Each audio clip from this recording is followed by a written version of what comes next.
जनसंसार news में आप सभी का एक बार फिर से स्वागत है। आज हम एक ऐसे पुलिस अधिकारी के बीच आए हैं जिनने ना केवल राज्य में और ना केवल प्रदेश में बल्कि पूरे देश में अपने नाम की चर्चा लोगों तक छोड़ी है।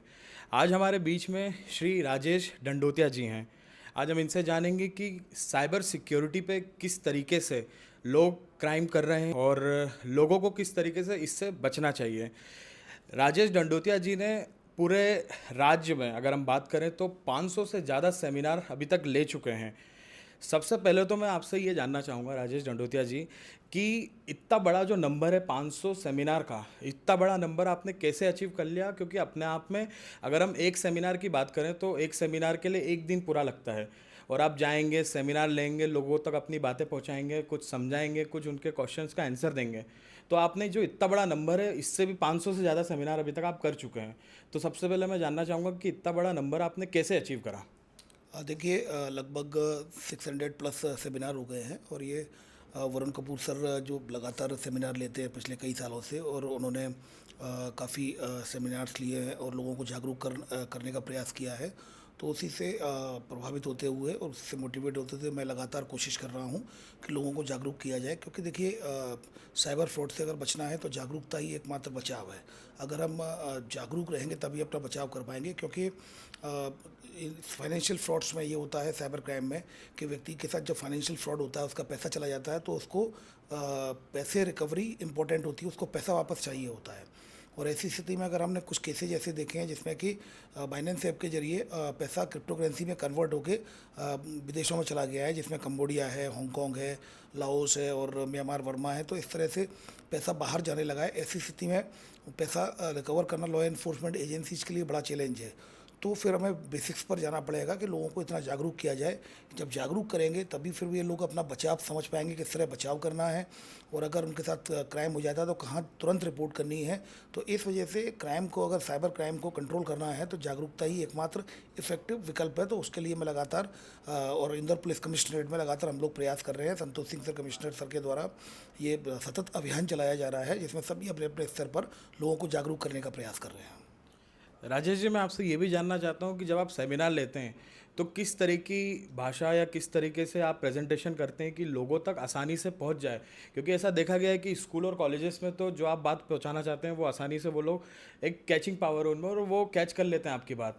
लेकिन जब आप बात करते हैं किसी ओल्ड एज ग्रुप की, एक 40+ के बाद, जिसके साथ आजकल बहुत ज़्यादा साइबर फ्रॉड हो रहे हैं, तो उन तक आप बात कैसे पहुँचाते हैं अपनी? देखिए, जो बच्चे होते हैं वो थोड़े से टेक्निकल भी होते हैं, और जो आईटी कंपनियां हैं जिस वो भी टेक्निकल होती है, तो वहाँ टेक्निकल तरह से हम लोग डिस्कशन करते हैं।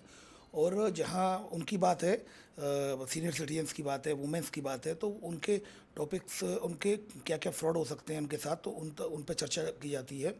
लैंग्वेज मेरी हमेशा ऐसी रहती है कि जिस तरह से उनके बहुत आसानी से समझ में आ जाए, और बहुत सिंपल सिंपल केस स्टडीज रहती हैं।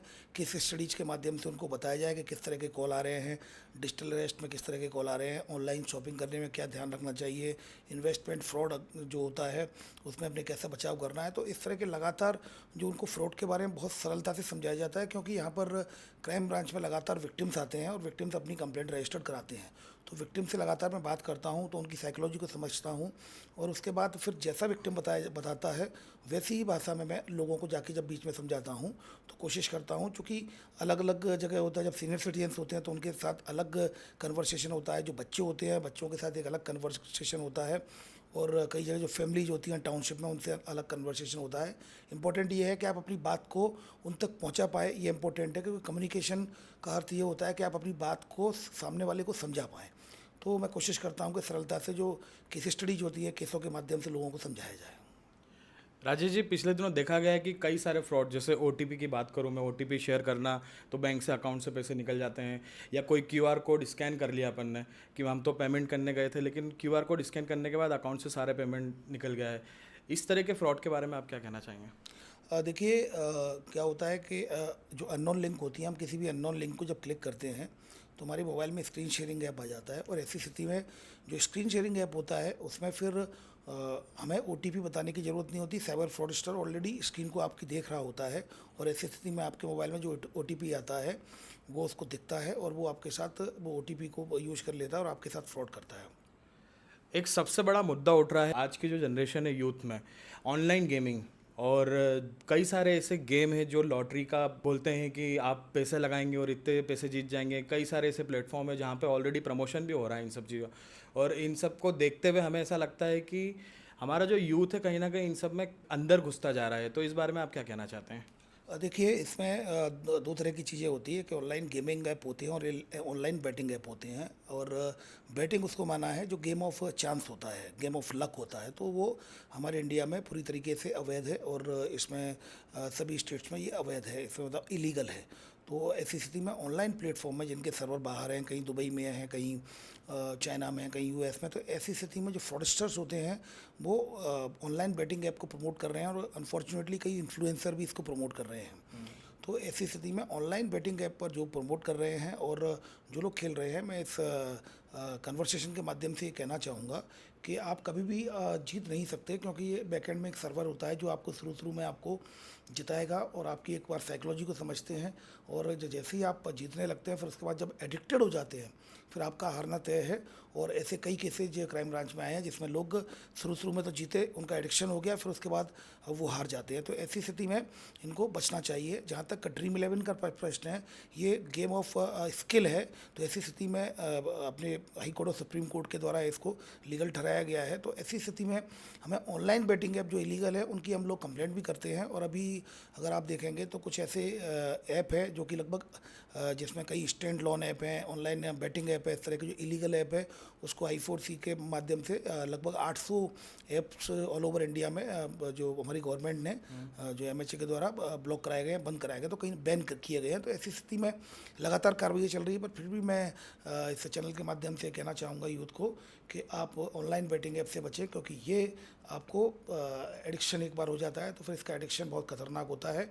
एक लड़के ने जब सुसाइड किया था तो उसने ये लिखा था अपने सुसाइड नोट में, it is a type of drug. इसका एडिक्शन ड्रग जैसा होता है और इसको छोड़ना बहुत मुश्किल होता है। तो ऐसी स्थिति में मैं आपसे अनुरोध करूंगा कि ऑनलाइन बैटिंग ऐप से जितना दूर रहेंगे उतना आप अपनी लाइफ को बेहतर ढंग से बना पाएंगे। मैं आपसे ये जानना चाहता हूँ कि आपके द्वारा ऐसी कोई लिस्ट बनाई गई है कि इस इन वेबसाइट से या इन एप्लीकेशन से दूर रहना चाहिए क्योंकि ये डाटा चोरी कर रही हैं या डाटा का मिसयूज़ कर रही हैं? ये ऑलरेडी जो I4C के जो नेशनल हेल्पलाइन नंबर है और उसके अलावा जो ऑनलाइन रिपोर्टिंग पोर्टल है उसमें ऑलरेडी हम लोग कंप्लेंट रजिस्टर करते हैं, तो उसमें ऑलरेडी रिफ्लेक्ट होता है ऑनलाइन। और उसी आधार पर ही 1930 और इसके जो national cyber crime reporting portal, उसकी कंप्लेंट के आधार पर ही ये ऐप, ये वेबसाइट्स, ये नंबर, ये बैंक अकाउंट, ये सारे होल्ड या फ्रीज या ब्लॉक या फिर बैन होते हैं। तो ये ऑलरेडी डाटा पर हम काम कर रहे हैं। एक और चीज़ देखने को मिली है कि कई बार ऐसा होता है कि फेसबुक का या इंस्टाग्राम का अकाउंट है जो पर्सनल हैक हो जाते हैं। उसके बाद हैक होने के बाद कई सारे ऐसे मैसेज दूसरों को भेजा गया है कि इसमें पेमेंट कर दीजिए। उस केसेस में आप लोग किस तरीके से पता लगाते हैं कि किसने हैक करा या कहाँ से अकाउंट हैक हुआ? देखिए सबसे इम्पोर्टेंट ये है कि जैसे किसी का प्रोफाइल है, प्रोफाइल को अगर फेसबुक या इंस्टाग्राम है तो वो क्या करते हैं कि चूँकि आपकी प्रोफाइल पब्लिक होती है तो ऐसी स्थिति है वो आपका फ़ोटो वोटो निकाल के दूसरी प्रोफाइल बना लेते हैं। तो एक तो ये तरीका होता है दूसरी प्रोफाइल बना के फिर पैसे मांगने लगते हैं। दूसरा क्या होता है कि आपका जैसे कभी आपने कोई अननोन नंबर है या अननोन लिंक है उसको क्लिक कर लिया, हाइपर लिंक नंबर है उसको क्लिक कर दिया, तो आपका नंबर कॉल फॉरवर्डिंग में चला जाता है। और आपका जो ये सोशल मीडिया अकाउंट है वो अगर आपने कहीं कोई लिंक वगैरह क्लिक कर ली तो वो ऑलरेडी जो उसमें ये आपका जब ये व्हाट्सअप हैक हो जाता है जिसमें कई शिकायतें आ रही है कि आपने जैसे ही कोई जो अननोन AP के फाइल को डाउनलोड किया तो आपका नंबर कॉल फॉरवर्डिंग में चला गया और व्हाट्सअप हैक हो गया। इसी तरीके से इंस्टाग्राम में सोशल मीडिया के अकाउंट्स हैक हो जाते हैं। आप कोई अननोन AP के फाइल डाउनलोड करते हैं या अननोन लिंक को क्लिक करते हैं तो ऐसी स्थिति में कंप्लेंट करनी चाहिए www.cybercrime.gov.in। ये national cyber crime reporting portal है, इसमें सभी प्लेटफॉर्म के लिए कंप्लेंट करने की व्यवस्था है। तो आप तत्काल उसमें कंप्लेंट करिए। दूसरा, अगर आपका मोबाइल चूँकि कॉल फॉरवर्डिंग में चला जाता है नंबर आपका, ऐसी स्थिति में आपके पास जो टेलीकॉम कम्युनिकेशन जो कंपनी का नंबर है, जो मोबाइल नंबर है जिस कंपनी का, उसको तत्काल फ़ोन करके उसकी कॉल फॉरवर्डिंग को डीएक्टिवेट करा देना चाहिए। उसके बाद फिर अनइंस्टॉल करके व्हाट्सएप को और दोबारा उसको इंस्टॉल करना चाहिए। एक और बड़ा मुद्दा है हमारे बीच में, डीप फेक। पिछले दिनों भी काफ़ी चर्चा में रहा ये मुद्दा कि बहुत सारे ऐसे बड़े पॉलिटिकल फेसेस हैं जिसके डीप फेक वीडियो वायरल हुए हैं। अभी पिछले दिनों जो टेररिस्ट अटैक हुआ था उसमें भी देखने को मिला कई सारे ऐसे डीप फेक वीडियोस वायरल हो रहे थे। इनको कैसे पहचानें कि ये डीप फेक है और किस तरीके से पता लगाएं कि ये असली हैं या नकली? देखिए, इस तरह के कई टूल्स आते हैं, जैसे डीपवेयर और भी कई टूल्स आते हैं जो कि जिसके माध्यम से आप ये पता लगा सकते हैं कि डीप फेक है या नहीं। और ये अभी चूँकि अभी आने वाले समय में एआई जनरेटेड स्कैम होंगे, लेकिन अभी इतना ज़्यादा इनका उपयोग नहीं हो रहा है। अभी जो क्राइम जितने भी रिपोर्टेड हो रहे हैं उसमें इस तरह का डीप फेक का बहुत ज़्यादा उपयोग नहीं हो रहा है। लेकिन हमें जागरूक रहना होगा और हमें हर जो ऑनलाइन जो प्लेटफॉर्म है वहाँ पर सतर्कता रखनी होगी और जीरो ट्रस्ट पॉलिसी के तहत काम करना होगा। हमें किसी पर विश्वास नहीं करना होगा, हमें वेरीफाइड करना होगा, वेरीफाइड करने के बाद ही उसमें आगे बढ़ना होगा। ऑनलाइन प्लेटफॉर्म में अगर हम कभी भी कोई चीज़ ऑर्डर करते हैं तो जब भी डिलीवरी बॉय आता है डिलीवर करने प्रोडक्ट को तो वो एक ओटीपी मांगते हैं। उस समय हमें किस तरीके से सावधानी बरतना चाहिए, आपकी क्या सलाह है? देखिए, सबसे पहली बात तो ये है कि आपको कभी भी अगर आपने कोई ऑर्डर किया भी है, सबसे पहले तो गूगल से डायरेक्टली ऑर्डर ना करें। दूसरा, अगर आपने किसी वेबसाइट पर ऑर्डर किया है तो वेबसाइट को चेक कर लें, वो कहीं वेबसाइट फर्जी तो नहीं है। और किसी को मोबाइल पर तो किसी प्रकार से ओटीपी बिल्कुल भी नहीं दें। और जो कैश ऑन डिलीवरी होती है, कैश ऑन डिलीवरी ही उनको प्रोवाइड कराएं। चूँकि आप मोबाइल पर जब जानकारियाँ देते हैं, अपना ओटीपी बताते हैं, आपको ऐसा लगता है कि कुरियर बॉय है, लेकिन वो ऑनलाइन आपका ओटीपी पूछकर और कहीं न कहीं आपको ऐसा लगता है, लेकिन कोई ना कोई ऐसी लिंक दे देगा आपको, हाइपर लिंक नंबर दे देगा जिसको आप डायल कर देते हैं, या फिर कोई इस तरह की लिंक दे देगा और आप फिर उसमें आपका मोबाइल कंप्रोमाइज़ हो जाता है। तो कभी भी इस तरह की घटनाओं से बचें। कैश ऑन डिलीवरी को प्रेफर करें। ऑनलाइन शॉपिंग या ऑनलाइन जो भी आपने ऑर्डर दिया है उसकी ज़रा, जहाँ भी ऑर्डर दिया है उसके प्लेटफॉर्म को वेरीफाइड कर लें अच्छे से। एक थोड़ा पर्सनल क्वेश्चन मैं आपसे जानना चाहता हूँ कि आखिर आप इतनी एनर्जी कहाँ से लाते हैं कि आप 500-600 सेमिनार कर चुके हैं और अभी भी मैं आया जब यहाँ पर मैंने देखा कि आपके कई सारे ऐसे इंटरव्यू, कई सारे लोग आपके यहाँ पे खड़े हैं, आपकी हर किसी की प्रॉब्लम का 1 मिनट में सॉल्यूशन दे दिया। तो इतनी एनर्जी आप कहाँ से लाते हैं? देखिए, लोग साइबर फ्रॉड से लोग काफ़ी परेशान हैं, मैं देखता हूँ। और ये हमारी ड्यूटी है कि हम लोगों को जितना आप कर सकते हो, एड्रेस कर सकते हो उनकी ग्रीवेंसेस को, उतना हमें करना चाहिए। क्योंकि cyber fraud all over globe, एक पूरे वर्ल्ड में एक बड़ा चैलेंज है और जिसको ओवरकम करने के लिए अभी बहुत टाइम है। अभी ट्रांजिशन फेज में हैं हम लोग। अभी तो कैपेसिटी बिल्डिंग करनी है, रिसोर्सेज मैनेज, मटेरियल रिसोर्सेज को डेवलप करना है और लोगों के बीच में जाके अवेयर करना है, लोगों की प्रॉब्लम्स को सुनना है, लोगों को जागरूक करना है जिससे कि वो अपना साइबर फ्रॉड से बचाव कर पाएँ। तो इस तरह लगातार ये चूँकि कंप्लेंट्स अगर कम होंगी तो उसके लिए केवल जागरूकता ही एकमात्र उपाय है। तो इसलिए हम सभी लोग इंदौर पुलिस कमिश्नरेट में लगातार कोशिश कर रहे हैं लोगों के बीच जाकर और लोगों को जागरूक किया जा सके। आपके द्वारा कई बार ऐसा देखा गया है कि सिग्नल्स पे जा जाकर भी आपने अवेयरनेस प्रोग्राम करे हैं ताकि लोग और अवेयर हों। एक और प्रश्न मैं आपसे पूछना चाहता हूँ कि आप किस तरह की टेक्निक का या किस तरह के टूल्स का इस्तेमाल करते हैं कि आप जो साइबर फ्रॉड हैं उन्हें पकड़ सकें और जो क्रिमिनल्स हैं इसके पीछे उनको रेक्टिफाई कर सकें? देखिए, सबसे इम्पोर्टेंट ये है कि चूँकि ये हमारी साइबर फोरेंसिक लैब है, हमारी टेक्निकल सेल होती है, हमारी साइबर सेल होती है। तो इसमें हम जो नंबर्स पे काम करते हैं, उन लिंक्स पर, कम्युनिकेशन के जो मोड्स पर काम करते हैं और आपके जो जो ट्रांजैक्शन, जो अकाउंट्स होते हैं, बैंक अकाउंट्स होते हैं, उन पर काम करते हैं। अभी तक हमने 1 जनवरी 2024 से लेकर 100 से अधिक साइबर फ्रॉड के आरोपियों को अरेस्ट किया है। 14 करोड़ 20 लाख रुपए विक्टिम के वापस कराए हैं 2024 में, और अभी इस साल लगभग अप्रैल तक 2.25 करोड़ रुपए वापस करा चुके हैं। तो लगातार हम लोग काम कर रहे हैं। जो टेक्नोलॉजी अवेलेबल है, जो लोग रिसोर्सेज जितने अवेलेबल हैं, उस आधार पर हम लोग काम कर रहे हैं। फिर भी अभी बहुत काम करने की ज़रूरत है। और चूँकि जिस तरीके से हमारा जो लाइफ है वो डिजिटल वर्ल्ड की तरफ लगातार एक्टिविटीज़ पर लगातार हम लोग डिजिटलाइजेशन पर जा रहे हैं। 100% डिजिटलाइजेशन की तरफ हम आगे बढ़ रहे हैं। ऐसी स्थिति में साइबर फ्रॉड का खतरा भी हमारे साथ रहेगा।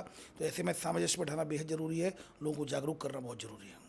डिजिटलाइजेशन की बात करी आपने, जिस तरीके से ग्रामीण क्षेत्र के लोग हैं उनके यहाँ पर तो बिजली की भी व्यवस्था नहीं है, कई बार इंटरनेट तो वो बहुत दूर की बात है, तो उनको लोगों को आप कैसे सतर्क करेंगे इस फ्रॉड? इसको भी मैं लगातार कर रहा हूँ। अभी मैंने लगातार एक 15 दिन का और एक 5 दिन का आकाशवाणी जो है अपनी आकाशवाणी लगातार रिमोट एरिया में और गांव-गांव में आकाशवाणी पहुंचती है, रेडियो सभी लोग सुनते हैं। तो आकाशवाणी में जो पुराने लोग हैं वो सुनते हैं गांव के, जहाँ रिमोट एरिया में। तो मैंने आकाशवाणी के साथ लगातार 20 दिन तक, एक बार 15 दिन तक, एक बार 5 दिन तक लगातार अभियान चलाया है।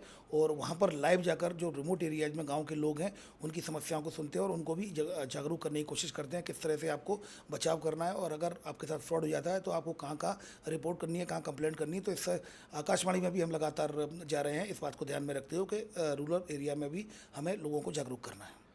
मैं आपका ज़्यादा समय नहीं लूँगा, बस आपसे 3 ऐसे सुझाव जानना चाहता हूँ कि एक स्मार्टफ़ोन यूज़र्स, क्योंकि आज की तारीख में हर दूसरा व्यक्ति स्मार्टफ़ोन यूज़ कर रहा है, उसके लिए क्या ऐसे सुझाव हैं कि वो जो भी डिजिटल फ्रॉड या साइबर क्राइम किसी भी तरीके के होते हैं इनसे बचा जा सके, ऐसे कोई 3 सुझाव?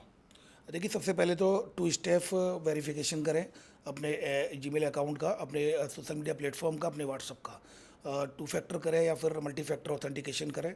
और तो इससे आपको आपका मोबाइल या जो जीमेल अकाउंट है या फिर आपकी सोशल मीडिया प्लेटफॉर्म है वो हैक नहीं होगा। सेकंड है, फायरवॉल को अपडेट करें, फायरवॉल को अपडेट करें। साथ में आपके जो सॉफ्टवेयर है उसको लगातार अपडेट करते रहें। जो सिक्योरिटी फीचर्स होते हैं, पुराना वर्जन अगर होता है तो उसका जो लेटेस्ट वर्जन होता है जो मोबाइल का, उसको अपडेट करते रहें, क्योंकि अगर पुराने वर्जन में ही अगर वो चल रहा है तो उसमें जो बग होगा, उस बग की वजह से आपका मोबाइल को हैक किया जा सकता है या कंप्रोमाइज़ किया जा सकता है। तो सिक्योरिटी अपडेट्स को लगातार अपडेट्स करते रहें, फायरवॉल्स को अपडेट करते रहें, मल्टी फैक्टर ऑथेंटिकेशन करें और कभी भी अननोन वीडियो कॉल को रिसीव नहीं करें। बहुत बहुत धन्यवाद राजेश डंडोतिया जी, आपका महत्वपूर्ण समय हमें देने के लिए। तो ये थे इंदौर क्राइम ब्रांच के एडिशनल डीसीपी राजेश डंडोतिया जी हमारे साथ। धन्यवाद।